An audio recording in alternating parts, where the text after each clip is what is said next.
Il n'y a pas si longtemps, les astronomes ont découvert une planète qui a reçu le nom de UCF 1.01. Ce monde se trouve à environ 33 années-lumière de la Terre. Cela fait de cette planète notre voisine la plus proche sur le plan cosmique, bien entendu. Honnêtement, ce corps spatial n'est jamais que candidat à être reconnu comme une planète, car les astronomes n'ont pas encore mesuré sa masse. Mais ils ont de grands espoirs. Cette planète potentielle est très différente de notre Terre.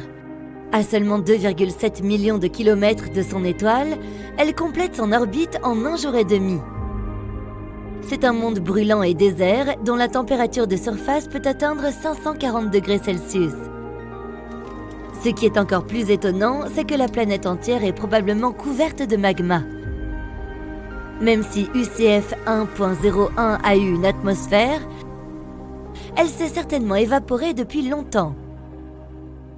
Mais alors, la question qui se pose est la suivante. Et si la Terre subissait un jour un événement catastrophique qui la laisserait dans cet état, bouillonnante avec sa surface recouverte d'une épaisse couche de lave? Les gens parviendraient-ils à s'adapter à ces conditions et à migrer sous terre? Cela semble incroyable, mais les experts sont sûrs qu'avec le temps, les humains se transformeraient en des sortes d'hommes taupes. Et ce, sans sacrifier leur bien-être. Bien sûr, la vie serait très différente d'aujourd'hui. Plus de coucher et de lever de soleil. Fini les voyages en avion et l'exploration spatiale, à moins qu'on ne trouve le moyen de lancer une fusée depuis le sous-sol. Plus de pique-niques dans les parcs ou de bains de soleil au bord de la mer. Les gens devraient construire un vaste réseau de tunnels souterrains qui relierait les grandes villes. Les transports les plus probables dans ce nouveau monde seraient des trains à grande vitesse silencieux et des voitures électriques. Après avoir migré sous terre, les gens auraient des difficultés non seulement physiques, mais aussi psychologiques. Au début, leur nouvelle maison serait un endroit sombre et stérile, sans air frais et sans couleur. Pour s'adapter à ces conditions de vie difficiles, les gens devraient modifier leur mode de vie. Des serres, des parcs bien éclairés avec des arbres et des projections virtuelles du ciel, des odeurs et des sons familiers, tout cela aiderait les gens à s'adapter à leur nouvelle vie. Après avoir vécu sous terre pendant plusieurs générations, les gens commenceraient à avoir une apparence un peu différente. Pâles à cause du manque de lumière du soleil, avec de grands yeux sensibles adaptés à un éclairage plus faible et des poumons plus développés. Quant à la possibilité même de vivre sous terre, eh bien, écoute plutôt ça. On pourrait imaginer les profondeurs de la Terre comme une énorme masse de roches solides comprimées. Mais la réalité est différente. Cette masse est fortement fracturée.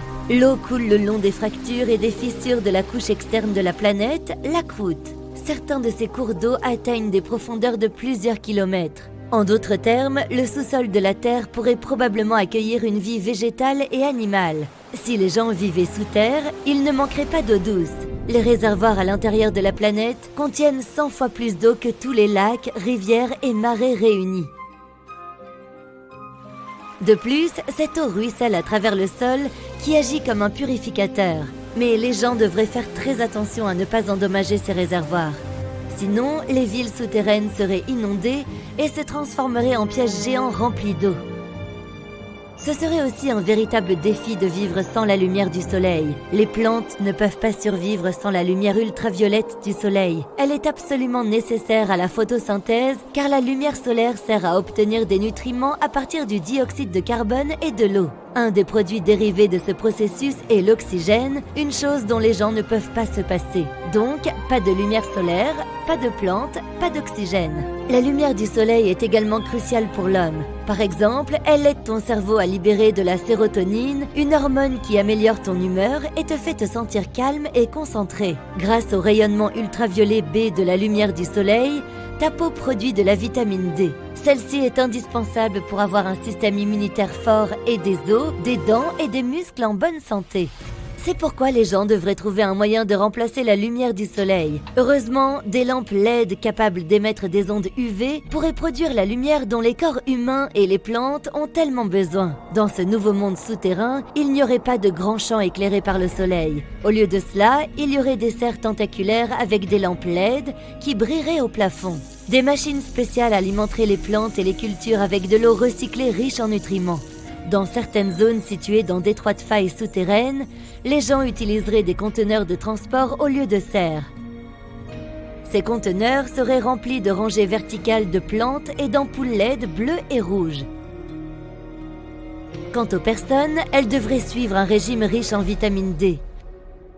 Cela signifierait manger beaucoup de jaunes d'œufs, de fromage, de poissons, d'épinards, de soja, etc. Si ces aliments ne suffisent pas, des suppléments de vitamine D feraient l'affaire. Sans la lumière du jour, les gens auraient des problèmes avec leur rythme circadien, lesquels régulent nos habitudes de sommeil. Si tu étais isolé dans un endroit sans la moindre lumière, tu pourrais facilement dormir pendant 48 heures d'affilée. C'est pourquoi les personnes qui vivraient sous la surface de la Terre auraient besoin de lumières artificielles pour contrôler leur horloge interne.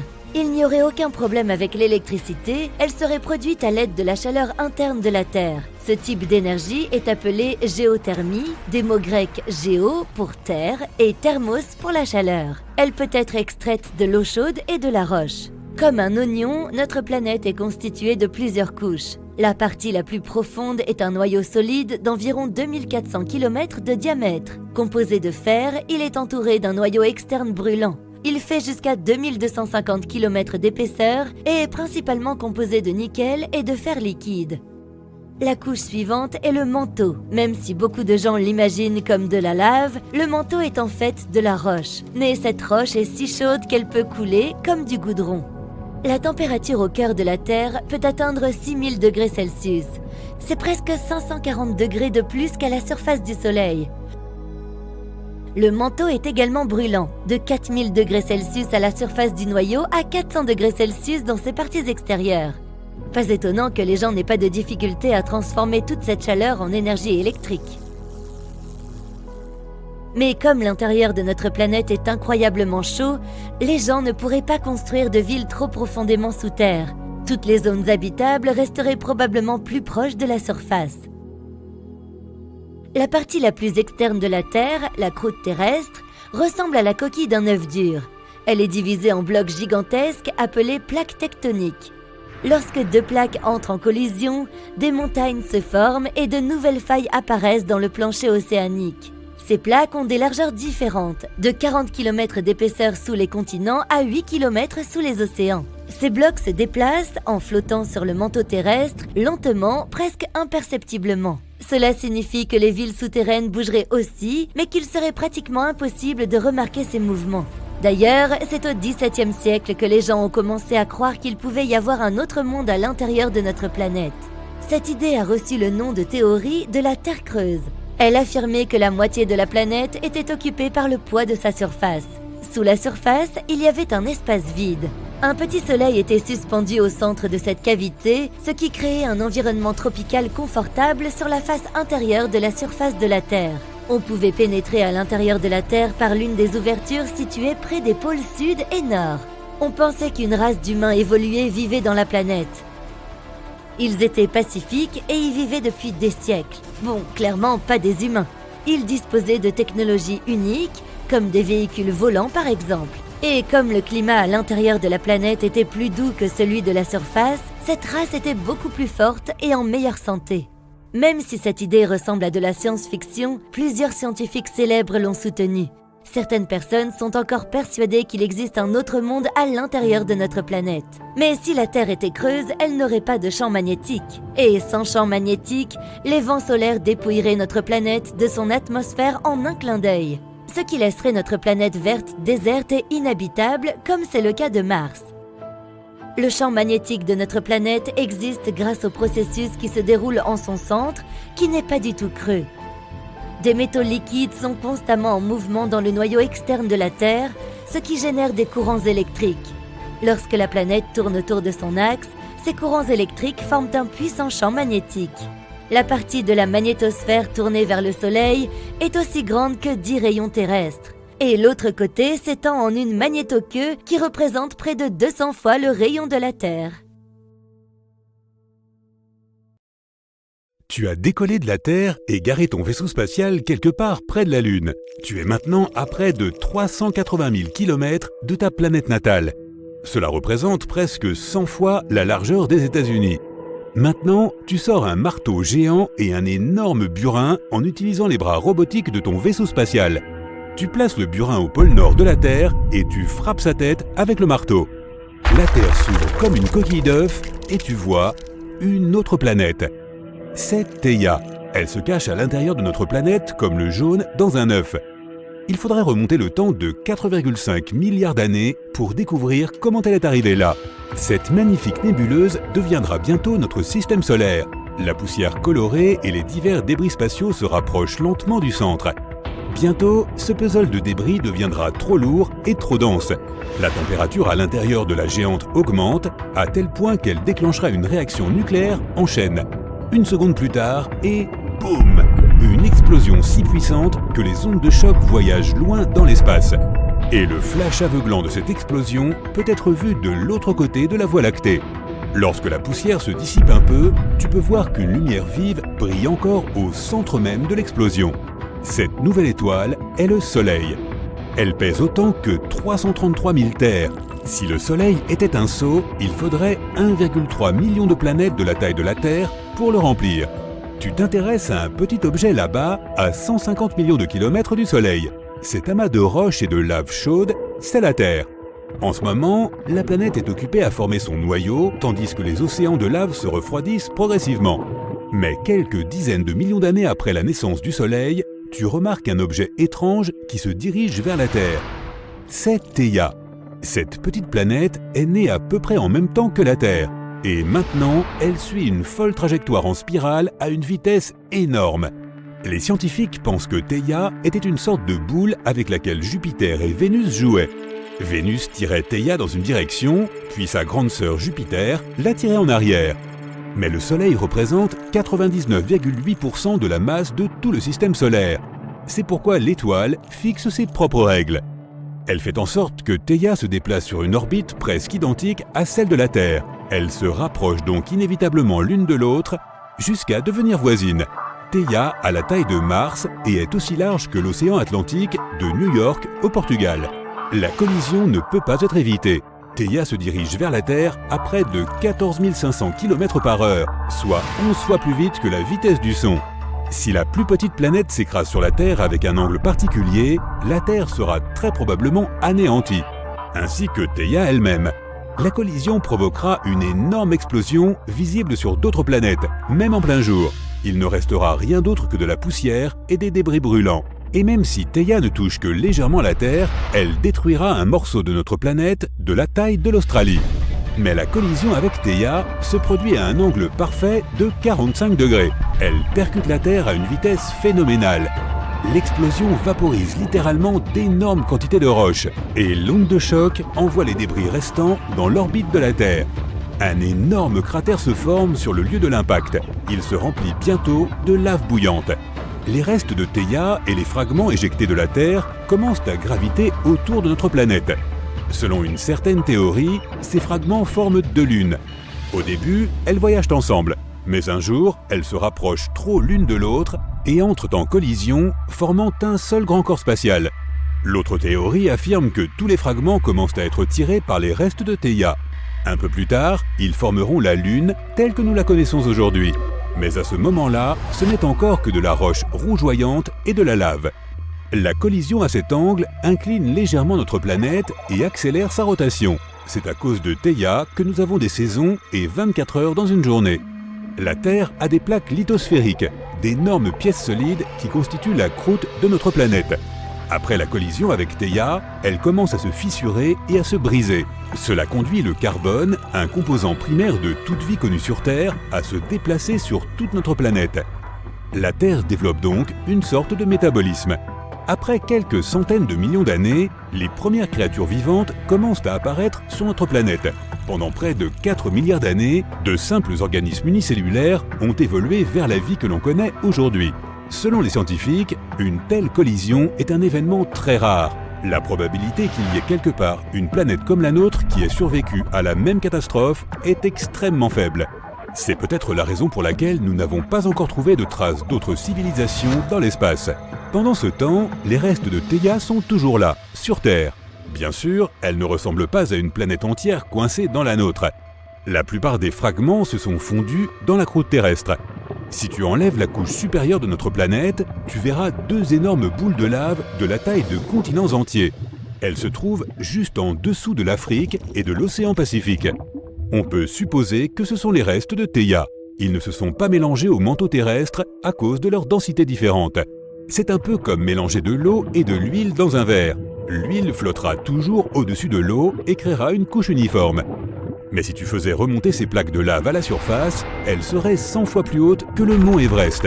D'autres restes de Theia pourraient se trouver sur la Lune. Les missions spatiales Apollo ont rapporté de nombreux échantillons de sol pour les analyser. Les scientifiques ont conclu que la structure de la Lune est très similaire à celle de la Terre.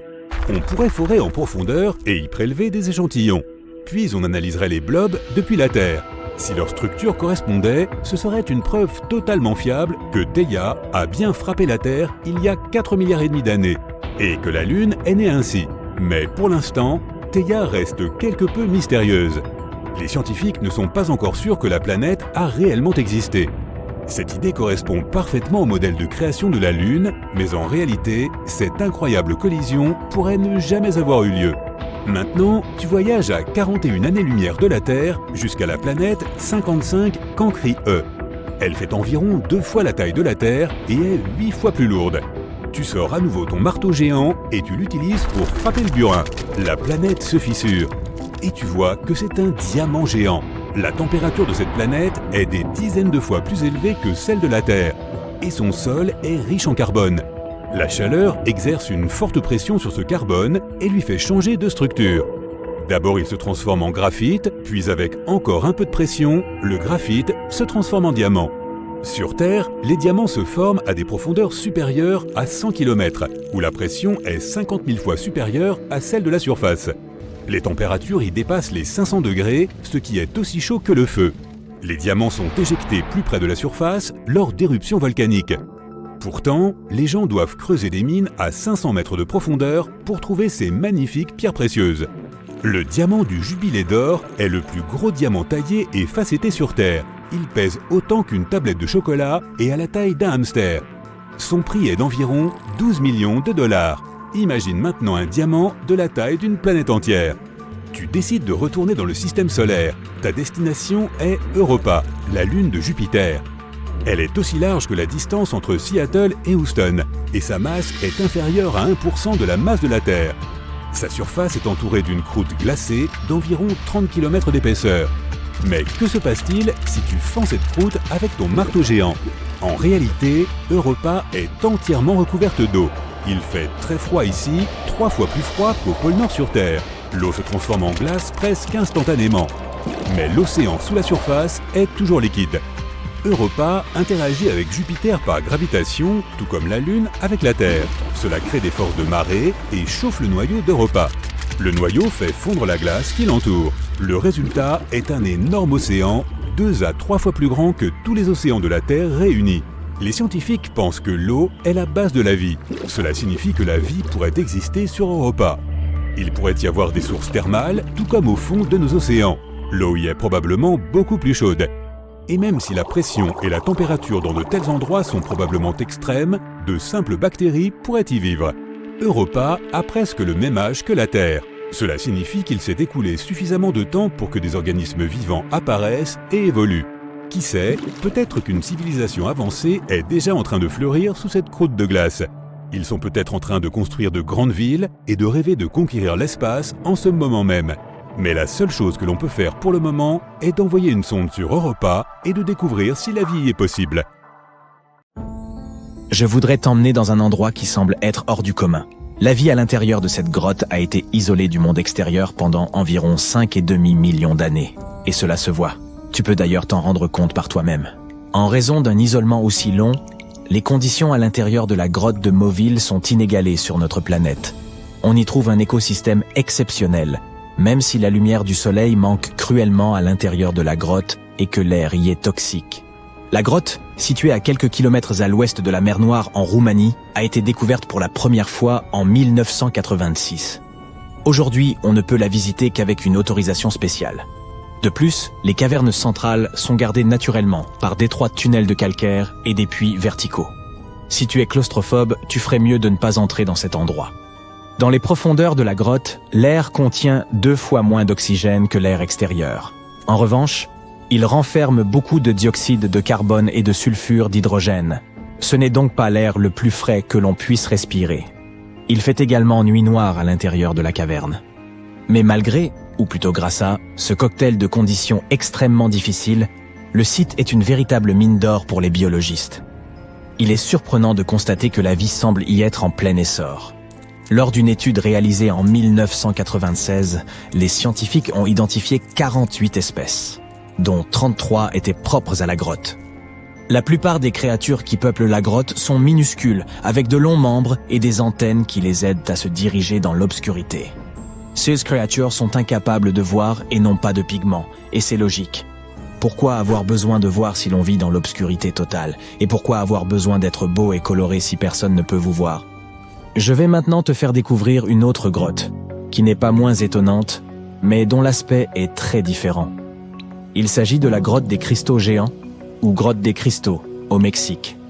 Ces cristaux gigantesques ont été découverts en 2000 par une société minière après que l'eau a été pompée hors de la grotte. 2 mineurs ont vu les cristaux après avoir pénétré à pied dans la grotte asséchée. Ces cristaux impressionnants sont en fait d'énormes piliers de gypse cachés à 300 mètres sous terre. Ils sont ancrés dans les murs et dans le sol de la grotte brûlante. Les scientifiques estiment que les cristaux pourraient avoir poussé pendant un demi-million d'années. C'est pourquoi beaucoup d'entre eux sont si longs et si larges que l'on peut marcher dessus. Malheureusement, il est impossible de visiter cette merveille de la nature pour le moment.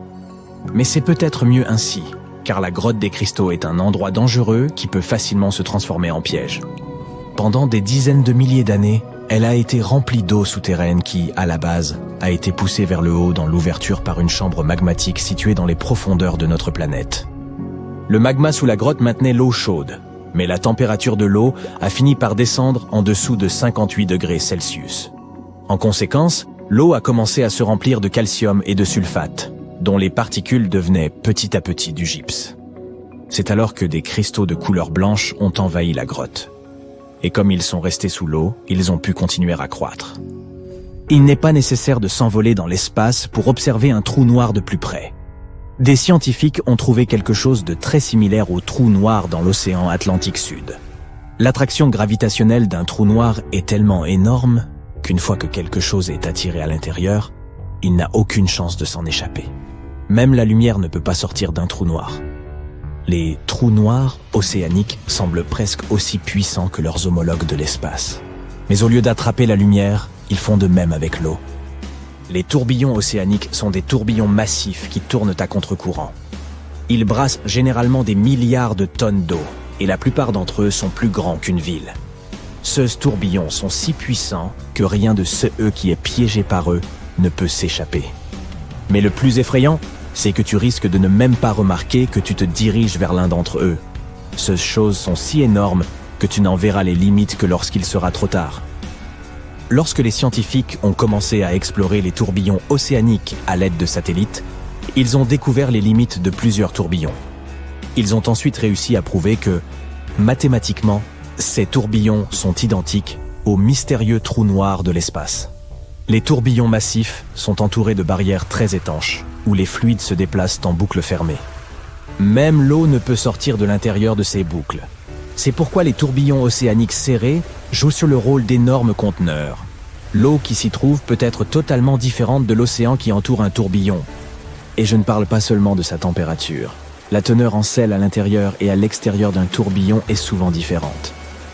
Sur la fine langue de terre de Courlande qui sépare la mer Baltique de la lagune de Courlande, se trouve l'un des endroits les plus étranges de la planète. Les habitants de la région l'appellent la forêt dansante, car les pins de cette forêt ont des formes étonnamment inhabituelles. Ils se tordent en spirale et en cercle le long du sol. Il existe bien sûr des théories pour expliquer ce phénomène. Certains prétendent que d'énormes quantités d'énergie positive et négative se sont jadis affrontées à cet endroit. D'autres, plus terre à terre, pensent que la raison est géologique.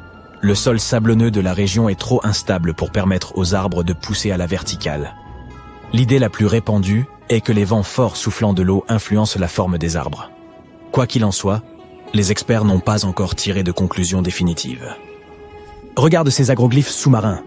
Ils ont été repérés pour la première fois en 1995, près de la côte sud du Japon. Les plongeurs locaux ont appelé ces structures de 2 mètres de large des cercles mystérieux.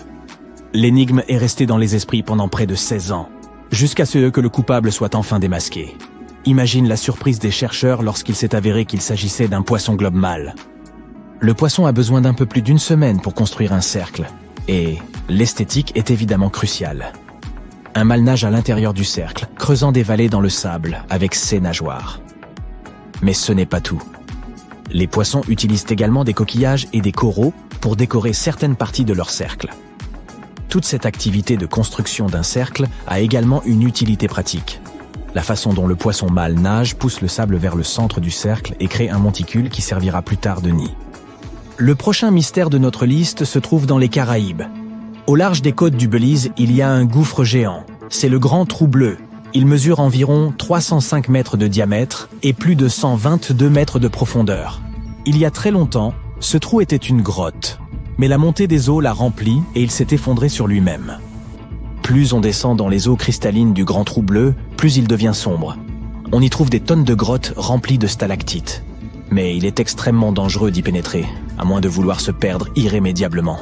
Une fois que tu auras atteint une profondeur de 15 mètres, tu remarqueras que l'eau est scintillante. C'est la ligne invisible qui sépare le sommet salé du gouffre de l'abîme d'eau douce. Il serait peut-être bon de faire demi-tour dès maintenant, car qui sait ce que tu pourrais trouver dans ces profondeurs obscures. Une vieille légende amazonienne parlait d'une rivière si chaude qu'elle bouillait. On pensait qu'il s'agissait d'une simple légende jusqu'à ce que le géoscientifique péruvien Andrés Russo se demande si cette rivière pouvait être réelle. Tous les experts ont réfuté cette possibilité. En effet, les rivières bouillantes chaudes existent bel et bien, mais uniquement dans les régions où se trouvent des volcans. Or, il n'y a pas de volcan dans la partie du pays mentionnée dans la légende. Mais Andrés Russo était trop déterminé pour abandonner. En 2011, il a enfin localisé la rivière des légendes. L'eau qu'elle contenait était effectivement brûlante. Sa température était de 85 degrés Celsius. Pas bouillante, mais assez proche de ce point. Mais ce qui a le plus choqué le chercheur, c'est la taille de la rivière. On pourrait penser que l'eau presque bouillante est le résultat de l'activité d'une source thermale sous-marine. Mais les piscines thermales sont toujours petites, alors que la rivière a une profondeur de 6 mètres et coule sur près de 6 kilomètres. C'est la seule rivière de ce type sur notre planète. En 2018, s'est produite la plus grande éruption sous-marine active jamais survenue, du moins de celle que nous ayons pu officiellement enregistrer. Les scientifiques ont suivi les tremblements de terre qui ont frappé une zone dans l'océan Indien occidental au large de Madagascar. Entre 2018 et 2021, plus de 11 000 tremblements de terre ont frappé la petite île de Mayotte entre Madagascar et le Mozambique. Le plus fort d'entre eux avait une magnitude de 5,9. Jusque-là, cette région avait été plutôt paisible. Il n'y avait eu que 2 tremblements de terre enregistrés en 50 ans. En plus des tremblements de terre réguliers, il y avait aussi des grondements sismiques inhabituels, comme des tremblements de terre à des fréquences assez basses, qui se formaient profondément sous terre. Les gens ne pouvaient pas sentir ces grondements à la surface, mais les chercheurs du monde entier les ont découverts et ont réalisé qu'ils étaient liés à une activité volcanique dont personne n'avait remarqué l'arrivée. Il s'est passé quelque chose d'étrange. Cette éruption sous-marine a créé un volcan géant de la taille d'un gratte-ciel. Ce nouveau volcan sous-marin s'est avéré mesurer environ 1,5 fois la hauteur du One World Trade Center à New York et presque 10 fois plus que la Statue de la Liberté. La zone où il est apparu avait été explorée en 2014, mais elle était presque plate, paisible et vide à l'époque. Désormais, on y trouve un véritable volcan à près de 2600 mètres sous le niveau de la mer. Le volcan tire son magma d'un réservoir très profond, situé à près de 55 km sous terre. C'est le réservoir de magma volcanique le plus profond que nous connaissions. La Terre a des couches et celle du milieu est assez épaisse. Elle ressemble beaucoup à la garniture de caramel aux cacahuètes que l'on trouve dans de nombreuses barres chocolatées. Des recherches montrent qu'il y a probablement des morceaux de croûte océanique au plus profond du manteau liquide de la Terre. Ils sont coincés là, créant de gros grumeaux dans ce qui était censé être une couche lisse. Notre planète possède une couche extérieure rigide. Elle comprend un manteau supérieur chaud et une croûte fissurée. Le manteau bouge en permanence, ce qui fait bouger la croûte à la surface également. Ainsi, la croûte océanique plonge dans les profondeurs et fait remonter d'énormes panaches de magma vers la surface de la planète. Les scientifiques ont même trouvé un ancien morceau de l'océan Pacifique à des centaines de kilomètres sous la Chine. Ce sont les anciens restes des fonds marins du Pacifique d'il y a longtemps, et ils ont été tirés vers le bas sous la surface de la Terre, dans la zone de transition du manteau. Cette dalle rocheuse qui se trouvait au fond de l'océan est composée de la croûte et de quelques parties solides du manteau supérieur. La plupart de l'activité volcanique sur notre planète se produit là où nous ne la voyons pas, sous la surface de l'océan.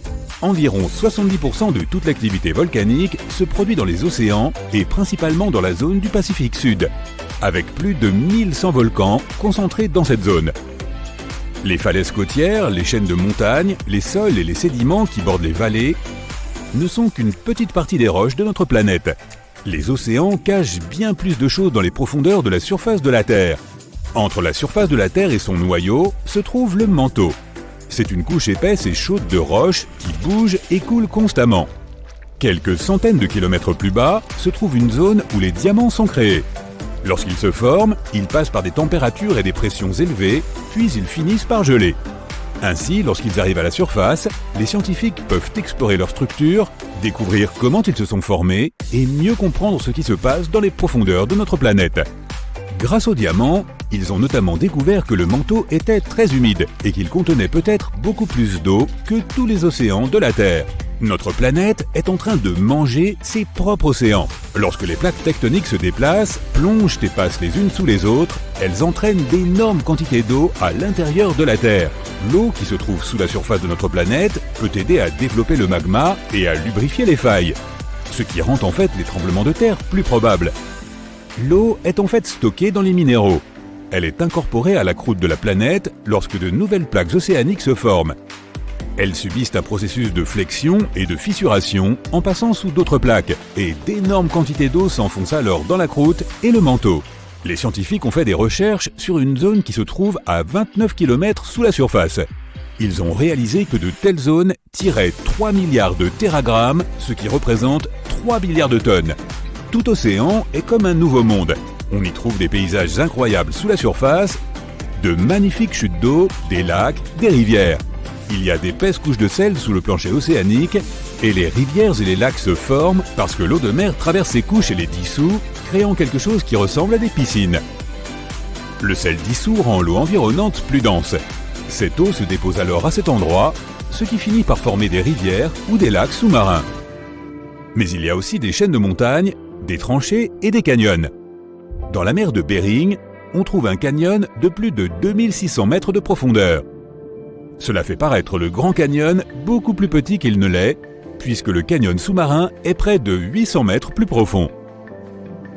Les parties profondes de l'océan sont très froides. La température de l'eau peut être d'environ 4 degrés Celsius. Mais au fond, l'eau peut devenir bouillante. Des cheminées hydrothermales se trouvent au fond de la mer. Ce sont des sources chaudes situées sur les bords des plaques tectoniques.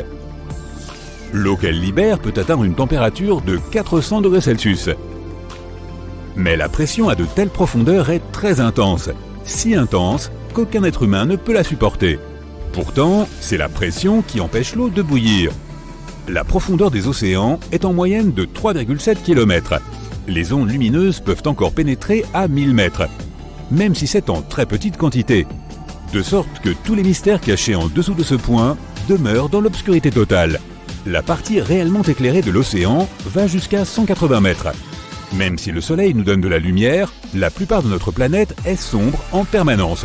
C'est à cause des océans qui couvrent plus de 70% de notre planète.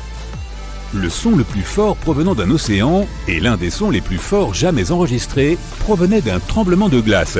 Il était si fort que les chercheurs l'ont enregistré à l'aide de capteurs situés à plus de 4800 km de distance. L'activité sismique a fait s'effondrer le sol gelé. La calotte glaciaire de l'Antarctique est plus vaste que la partie continentale des États-Unis et du Mexique réunis.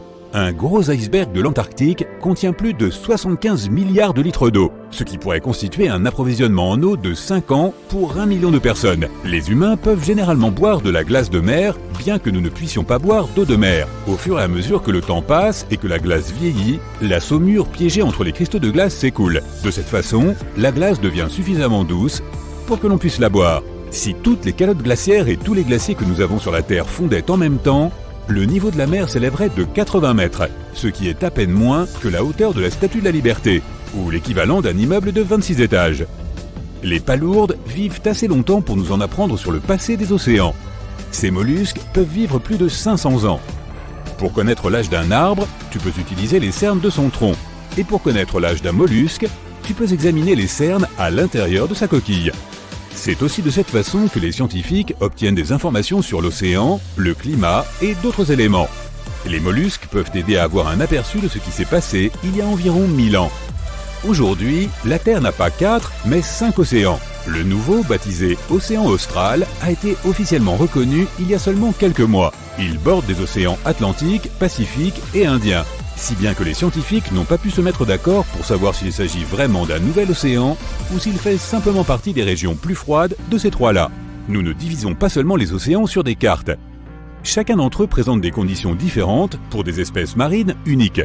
Par exemple, l'océan austral abrite des phoques léopards, des orques, des petits rorquals, des manchots empereurs et d'autres animaux qui vivent dans des mers froides et glacées.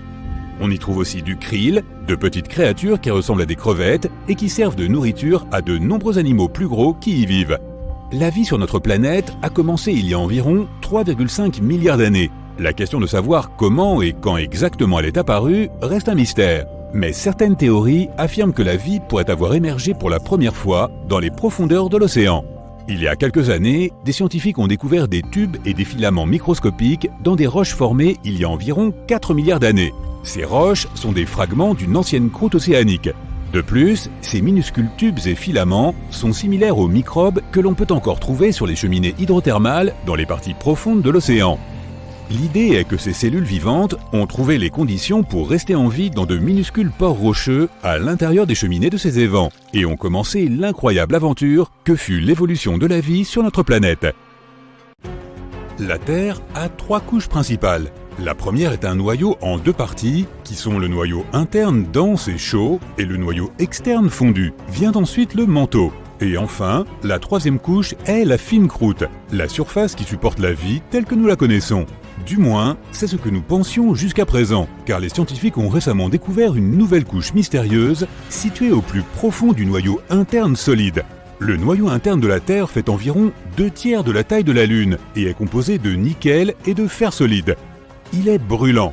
La température au centre de notre planète est la même qu'à la surface du Soleil. Le noyau externe peut atteindre une température de près de 5500 degrés Celsius. Il est difficile de l'explorer car nous ne pouvons pas nous y rendre. Et c'est un peu comme regarder à travers une fenêtre vraiment sale de 5000 km de métal et de roches en fusion. Mais nous pouvons compter sur des expériences de laboratoire effectuées sur des roches pressurisées chauffées, sur les signaux des ondes sismiques et sur des modèles informatiques. Lorsqu'un tremblement de terre se produit, il envoie des ondes de choc sismique. Ces ondes traversent les couches à une vitesse différente selon la direction qu'elles prennent et le matériau qu'elles traversent. Dans la nouvelle étude, une équipe de scientifiques a collecté un ensemble de données provenant de 100 000 séismes profonds. Certains d'entre eux se sont produits à plus de 100 km sous la surface. Lorsqu'un tremblement de terre se produit d'un côté de notre planète, les scientifiques suivent ces ondes tout le long jusqu'à l'autre côté. Les ondes changent lorsqu'elles arrivent de l'autre bord et les scientifiques essaient d'identifier les matériaux que ces ondes ont traversés. Ils ont découvert une nouvelle couche dans le noyau de notre planète grâce au tremblement de terre. Normalement, les ondes de choc se déplacent le long de l'équateur, mais à l'intérieur de la Terre, elles s'écartent et vont dans des directions différentes, environ 60 degrés sur le côté. Lorsque les ondes traversent le noyau interne en allant du nord au sud, elles voyagent plus rapidement que les ondes qui traversent le noyau parallèlement à l'équateur. Il est important de comprendre le noyau, car il crée notre champ magnétique qui, à son tour, protège la planète d'éléments comme les vents solaires, qui sont des particules chargées provenant du Soleil. Dans les années 60, nous avons découvert que la Terre pulsait toutes les 26 secondes. C'est comme un mécanisme d'horlogerie, un battement de cœur géant. Le sol tremble légèrement, mais nous ne le sentons généralement pas. Les chercheurs peuvent toutefois enregistrer ce tremblement. Certains d'entre eux pensent que le plateau continental se présente comme un énorme déferlement de vagues sous les océans. Par exemple, la partie la plus haute du continent nord-américain tombe dans une profonde plaine abyssale. Une théorie stipule que les vagues frappent cet endroit en produisant des impulsions régulières. C'est comme si tu avais toutes sortes de tambours, que tu les frappais avec tes mains et que tu frappais accidentellement l'endroit précis qui produit le bang harmonique pour faire trembler notre planète entière. Si cette théorie est vraie, nous avons de la chance qu'il n'y ait pas d'autre point comme celui-ci qui puisse faire trembler la Terre. D'autres scientifiques pensent que la pulsation se produit parce qu'il y a un volcan près du point critique, l'île de Sao Tomé, dans la baie de Bonny. Tu marches, tu cours, tu sautes, mais quand tu t'arrêtes, tu as toujours l'impression d'être immobile. En réalité, tu es en mouvement même lorsque tu es parfaitement immobile, car notre planète est toujours en mouvement. Selon l'endroit où tu te trouves, tu peux tourner dans l'univers à plus de 1600 km/h. C'est au niveau de l'équateur que tu atteindras la plus grande vitesse. Fais tourner un ballon de basket sur ton doigt et regarde l'équateur du ballon. Un point aléatoire sur celui-ci a plus de distance à parcourir en une seule rotation que n'importe quel point plus près de ton doigt. Cela signifie que le point sur l'équateur se déplace plus rapidement. La Terre est une planète qui se recycle en permanence. Le sol sur lequel nous marchons est recyclé. Le cycle des roches de notre planète transforme les roches d'un type en un autre. C'est un cycle qui se produit sans cesse. Les profondeurs de notre planète sont remplies de magma. Lorsque le magma sort à la surface, il durcit pour devenir de la roche. Les processus tectoniques, comme l'activité volcanique, les tremblements de terre, la formation de montagnes et tous les autres processus qui façonnent la surface de notre planète, apportent cette roche à la surface de la Terre. Lorsque la roche est à la surface, l'érosion la façonne et rase ses morceaux. Ces petites particules sont ensuite déposées. Toute la pression venant d'en haut compacte les particules pour former des roches sédimentaires, comme le grès par exemple. Les roches sédimentaires peuvent aussi se retrouver de plus en plus profondément sous la surface de la Terre. Comme il y a beaucoup de chaleur et de pression, elles sont cuites et deviennent des roches métamorphiques. Elles peuvent remonter à la surface une fois de plus, ou même finir par être de nouveau érodées. Parfois, les plaques de la croûte terrestre se poussent les unes sous les autres, et ainsi, les roches peuvent se retrouver en magma une fois de plus. Nous n'avons exploré que 5% de l'océan jusqu'à présent. L'océan lui-même, ainsi que la vie sous le plancher océanique, sont encore un mystère. Les sédiments qui se trouvent sous nos océans abritent différents micro-organismes qui existent même à des profondeurs de 2,5 km sous le plancher océanique. Il y a là des microbes cachés dans les profondeurs des roches volcaniques au large des régions du Pacifique, sous 265 mètres de sédiments.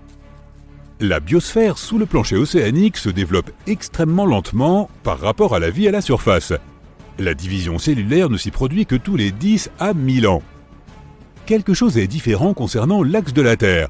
Les changements climatiques et la fonte des glaciers, principalement dans des régions comme l'Himalaya et l'Alaska, ont fait bouger cet axe. Notre planète a deux sortes de pôles. Les premiers sont les pôles magnétiques sud et nord. Ils affectent des éléments comme la dérive et la navigation. L'axe autour duquel la Terre tourne est un autre type de pôle. Il s'est un peu déplacé au fil du temps, mais nous ne savons pas exactement pourquoi. Les chercheurs ont réalisé que des masses d'eau en mouvement poussent l'axe de la Terre vers l'est. Prends l'exemple d'une bassine d'eau. Si tu la fais bouger d'avant en arrière, les remous font que l'eau déplace son poids tout autour. Un processus similaire se produit à l'échelle planétaire.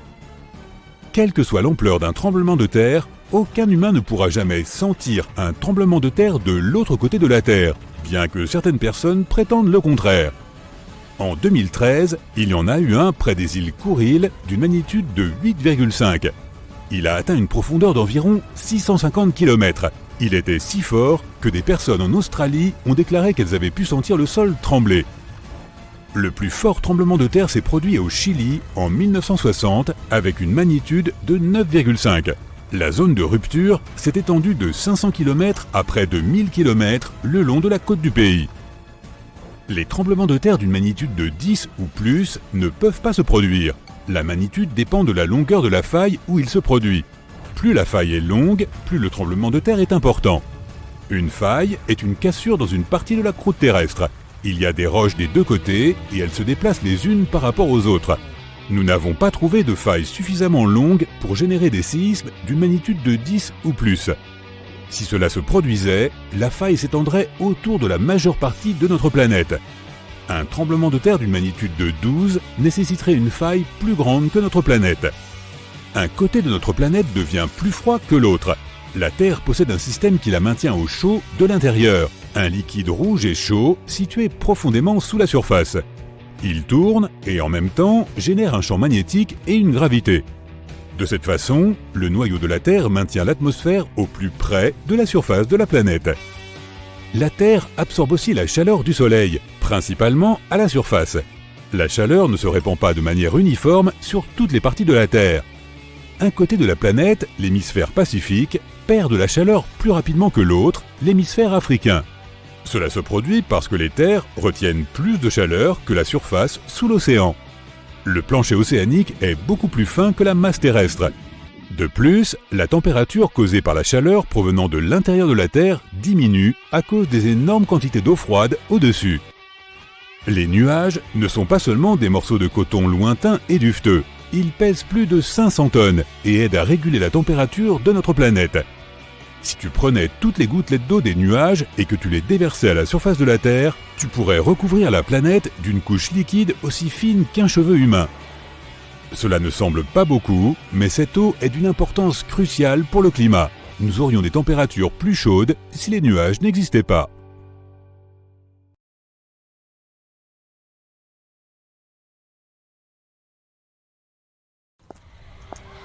Des millions de personnes dans le monde entier sortent dans les rues et sur les toits pour observer cet étonnant phénomène cosmique. Une autre planète, juste à côté de la Lune, grosse et rouge. Au début, tout le monde est excité. Mars qui sort de nulle part a un effet étrange sur l'humanité. Tout comme la Lune peut affecter l'état psychologique et physique de certaines personnes, la visite inattendue de Mars amène les gens à se comporter de façon assez étrange. Chaque nuit, le ciel est éclairé par la lumière blanche de la Lune et la lueur rouge de Mars. Beaucoup de gens ressentent une sorte d'insomnie instantanée. Certains arrêtent même de boire du café car ils ne se sentent plus fatigués. Mars fait ressortir l'énergie, voire même un peu de sauvagerie chez les gens. Elle les fait rire davantage et rend même quelques pauvres gens fous. Ils commencent à sortir de chez eux plus souvent et à profiter de ce ciel nocturne inhabituel. Quelques jours plus tard, tout le monde peut voir ce qui se passe. Mars grossit. Les scientifiques annoncent que la planète rouge se dirige lentement vers la Terre. La collision est inévitable. Les Terriens n'ont plus que quelques années à vivre. Il y a quelques mois, un énorme astéroïde s'est écrasé sur la planète rouge avec une telle force que Mars a tout simplement quitté son orbite et s'est mis à dériver. La probabilité que Mars se rapproche de la Terre a toujours été assez élevée.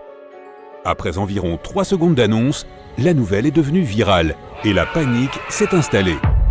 La situation est de plus en plus grave. Plus Mars se rapproche, plus cela affecte les gens sur le plan physique.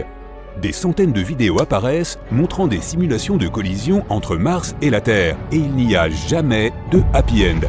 Tu veux voir ce qui va se passer ? Demande une célèbre blogueuse à ses abonnés. La Terre est presque entièrement recouverte d'eau et Mars n'est que poussière, sable et roches. Puis elle place une énorme pastèque au milieu de sa chambre. Du coin opposé, elle lance une boule de bowling vers le fruit et c'est un strike.